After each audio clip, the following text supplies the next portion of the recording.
번째로 심화 문제 풀이 능력을 갖춰야 되는데, 여기서 심화 문제에 대한 정의를 모의고사에서 본다면 심화 문제로 쳐주는 중킬러, 어떻게 보면 킬러 문제가 보편적으로 한 6문제에서 8문제 정도가 배치되어 있다고 생각하시면 돼요. 그리고 그 문제를 풀 수 있냐 없냐 가지고 이제 등급이 결정되는 거거든요. 그래서 한 6문제에서 8문제가 이제 어려운, 나름 절대적으로 어려운 문제들이거든요. 그 문제들은 정해졌어요. 그쵸? 중킬러라고. 근데 이것만 보시면 안 되는 게 학생마다 개별적으로 힘들다고 느끼는 포인트들이 다 달라요. 그래서 이제 어쨌든 각각 자녀들을 교육을 하시는 거다 보니까 뭐 일반적인 교육을 논하는 게 아니잖아요. 자기 이제 뭐 자녀를 이제 교육을 할 때 이 심화 문제가 어디로 느끼는지에 따라서 심화 문제로 정의를 내리시는 게 더 합리적입니다. 예를 들면 문제집 중에서 워낙 센 수학들을 많이 푸시다 보니까 문제집을 센 수학을 가장 많이 풀거든요. 가장 많이 이제 발행됐는데 저희도 이제 그 문제집 가지고 하고 있어요. 하고 있는데 뭐 비단계를 예를 들어서 굉장히 어려워한다. 그러니까 그걸 이제 심화 문제라고 생각하셔야 되는데 그 학생한테는. 근데 그거는 그 뜻은 무슨 뜻이냐면 사실은요 앞 교육 과정에서 문제가 있었다는 뜻인 거예요. 왜냐면 앞 교육 과정에서 문제가 없으면요 이 비단계 풀 때 심화적으로 느끼지도 않고요 자연스럽게 잘 풉니다. 그래서 비단계 문제가 지금 어렵다? 그럼 잘못된 거예요. 앞에서의 문제점이 함께 있다고 보시면 되는 겁니다. 저희는 이제 그런 거를 이제 분석해 드리는 거고요. 그리고 심화 문제라고 굳이 정의를 내릴 수 있는 가장 최소값이 바로 센 수학의 C단계 정도라고 보시면 돼요. 고등학교에서는 센 수학의 C단계 정도 레벨의 문제를 완벽하게 풀 수 있어도 사실 등급상으로는 잘 나와봐야 3, 4등급밖에 안 나와요. 딱 중위권인 거죠. 그러니까 센 C를 완벽하게 풀 수 있는 애들이 사실상 중위권 학생들인 거예요. 근데 그거 이상의 등급을 이제 어떤 퍼포먼스를 내야지만 좋은 등급이 나오는 것뿐인 겁니다. 근데 심화 문제라고 굳이 절대적으로 쳐준다면 진짜 최소값으로 C단계라고 보시면 되고 B단계가 어렵다? 그건 잘못된 거라고 생각하시면 되는 겁니다. 그래서 그런 기준으로 해서 접근을 먼저 하셔야 돼요. 그래서 기준을 이해한 상태에서 이제 심화 문제를 풀이 해결 구조를 이게 이제 중요해요. 구조가 있느냐 없느냐예요. 한마디로 심화 문제를 다가가는 방법이 있어요. 원래는요. 그러니까 수능에서 이제 수학 만점 받는 애들은요 실제로 다 나중에 분석해 보면요 이제 만점을 받는 그 방법은 다 똑같이 있어요. 똑같아요. 근데 단지 서로가 모를 뿐인 거예요.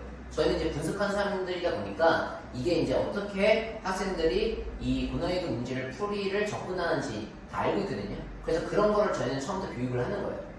그렇기 때문에 뭐 6등급 애들도 만점을 받는다는 겁니다.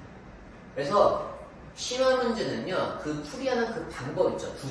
구조가 있는데 되게 간단하거든요. 그거를 엄청나게 훈련을 해야 돼요. 그래서 문제풀이 해결 구조가 갖고 있느냐 없느냐. 한마디로 이제 공부를 하다 보면요 사실 교육에 있어서는 크게 두 가지 구조가 있어요. 한마디로 두 가지 저는 교육에서 두 가지 기둥이라고 표현을 하거든요. 하나는 티칭, 하나는 코칭. 이게 무슨 말이냐면 티칭은요 어떤 개념에 대해서 어떤 문제에 대해서 어떻게 이런 거 어떤 걸 설명해주고 문제를 풀어주는 게 티칭인 거예요.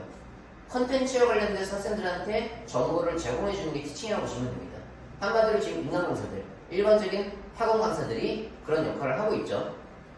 근데 코칭이라는 건 뭐냐면 학습서부터 시작해가지고 퍼포먼스, 시험 때까지 모든 전 과정을 관리하는 게 코칭이라고 보시면 돼요. 이 전 과정에서 어떤 게 문제점인지를 알아서 사전에 해결해주는 게 바로 코칭의 영역이라고 보시면 됩니다. 그리고 저희가 바로 그 코칭 전문 학원이라고 보시면 되는 거고. 그래서 컨텐츠적인 측면에서 본다면 심화 문제를 이 문제는 어떻게 푸는 거야 라고 보통 알려주잖아요. 그쵸? 근데 그 문제풀이가 나쁘다는 게 아니라 각각 개별적으로만 배우면 아무 의미가 없다라는 거죠. 그렇게 해서 자연스럽게 자기가 체득해가지고 심화 문제풀이 해결 구조를 가지게 되는 문제가 없는데 그 가지게 되는 경우가 별로 없다라는 거죠. 그래서 처음부터 알고서 그런 강의들을 듣잖아요. 그럼 훨씬 더 효과적이라는 걸 말씀을 드리는 겁니다. 그래서 심화 문제 풀이에 있어서의 해결 구조를 반드시 가지고 있어야 되고요. 마지막으로 뭐냐면 아까 말씀드렸잖아요. 이건 간단하거든요. 해결 구조 알려준 건 저희도 간단해요. 근데 케이스마다 계속 어떻게 보면 이제 적용하면서 그거를 이제 조종값을 이제 계속 가져가야 되고 계속 트레이닝을 해야 됩니다. 그래서 2등급에서 수능으로 본다면 2등급에서 1등급 받기까지가 되게 시간이 꽤 걸리고 힘들어요. 그러면 이제 1등급 충분히 받을 수 있는 애들도 불구하고 실제 시험에서 2등급 받는 애들이 항상 하는 말이 나 끝나고 이거 풀 수 있는데 이런 말을 많이 해요.